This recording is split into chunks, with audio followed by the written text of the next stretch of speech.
Merci. Donc la parole est maintenant à Madame Céline Boulay-Espéronnier pour 8 minutes. Bonjour.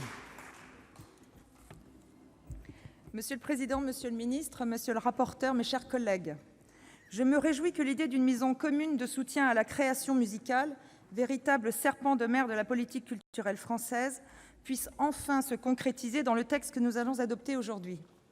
En effet, si la musique est la première pratique culturelle dans notre pays et la deuxième industrie culturelle, elle sera la dernière filière artistique à disposer d'un centre national.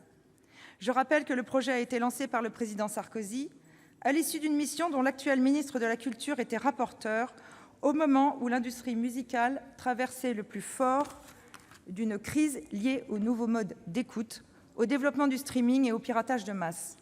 L'alerte était lancée. La filière avait perdu 60% de son chiffre d'affaires en 15 ans. On comprend donc l'inquiétude des acteurs de la filière lorsque le projet fut délaissé sous le quinquennat de François Hollande. Depuis, l'industrie musicale connaît un nouvel essor. Les acteurs français ont finalement su tirer parti du streaming et la fréquentation des concerts a augmenté. Mais cet équilibre reste fragile. La crise a bien montré le danger pour l'industrie musicale de demeurer une filière morcelée. Il est aujourd'hui essentiel qu'elle puisse défendre ses intérêts collectifs dans une stratégie de long terme, et ce texte est donc particulièrement attendu. Le Centre national de la musique jouera un rôle important d'observation du fonctionnement de la filière afin de déterminer les actions politiques à mener et pourra justifier auprès de l'administration l'impact de concours financiers bien souvent remis en cause. Son rôle sera majeur en matière de diversité culturelle. Je me réjouis que notre Haute Assemblée ait pu préciser et élargir ses missions lors de l'examen du texte. Je citerai notamment le rôle du CNM pour la collecte d'informations économiques et statistiques au sein de la filière musicale, son soutien à l'exportation des productions françaises et à la mobilité des artistes, ou l'introduction du respect de l'égale dignité des répertoires. Surtout, en tant que représentants des territoires, nous nous sommes attachés à mieux reconnaître la place des collectivités dans la mise en œuvre de la politique musicale.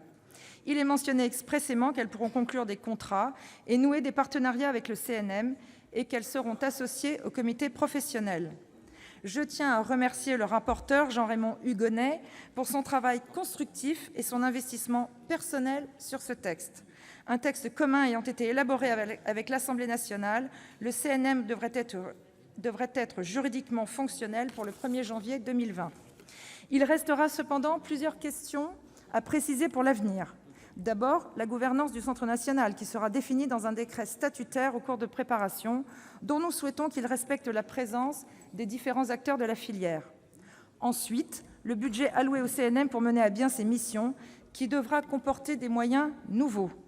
Je rappelle que ceux-ci ont été estimés par la mission de préfiguration à 20 millions d'euros en année pleine. Je m'associe donc aux préoccupations de notre rapporteur, Monsieur le ministre, concernant la somme de 7,5 millions d'euros qui a été annoncée pour 2020. Le CNM sera le fer de lance et la vigie de la diversité musicale. Encore faut-il qu'on lui en accorde les moyens. Je voudrais, pour terminer, évoquer la question du piratage. Une enquête de la Fédération internationale de l'édition phonographique a relevé une progression de la consommation de musique, mais 27% des consommateurs utilisent des moyens frauduleux.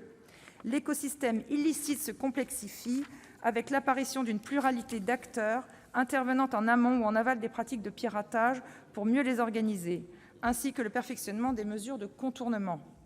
Dans ce contexte, il faut revoir notre système de protection et j'espère que nous aurons prochainement des précisions sur les mesures envisagées par le Gouvernement, puisqu'une fusion du CSA et de la Hadopi a été annoncée pour la réforme de l'audiovisuel, sans que nous sachions quels aménagements cette décision va induire pour la protection des droits d'auteur. La musique est un secteur particulièrement soumis aux évolutions technologiques et le législateur doit savoir adapter rapidement notre droit dans ce contexte. La présente proposition de loi contribuera à garantir l'équilibre de la filière. En dehors des points de vigilance que j'ai indiqués, notre groupe adhère bien évidemment aux dispositions de ce texte et lui apportera tout son soutien. Je vous remercie. Merci, chers collègues. Donc, la discussion générale est close. Oui.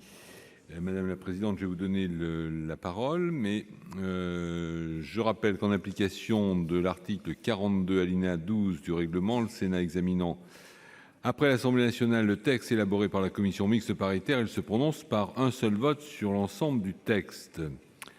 Donc, conformément à cet article 42 alinéa 12 du règlement, je mettrai aux voix l'ensemble de la proposition de loi dans la rédaction résultant du texte élaboré par la commission mixte paritaire. Donc, avant de vous donner la parole, je demande est-ce qu'il y a des explications de vote? Pas d'explication de vote. Donc, Madame la Présidente, vous avez la parole.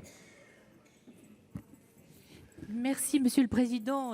Juste quelques mots pour, au terme de ce parcours législatif, exprimer ma grande satisfaction de voir ce texte de loi, Monsieur le Ministre, qui représentait notre ministre de la Culture, sur le point d'être voté.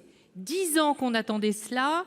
Il y a eu une parenthèse dans le parcours législatif de ce texte et nous sommes très heureux d'avoir pu contribuer au Sénat à ce qu'il se concrétise. D'abord, grâce à l'excellent travail de notre rapporteur Jean-Raymond Hugonet, je tiens à le dire, et puis grâce aussi à l'ensemble des groupes qui ont été très actifs dans la recherche du meilleur texte possible pour faire émerger cet outil qui doit être ambitieux. Il faudra le redire à notre ministre de la Culture qui, je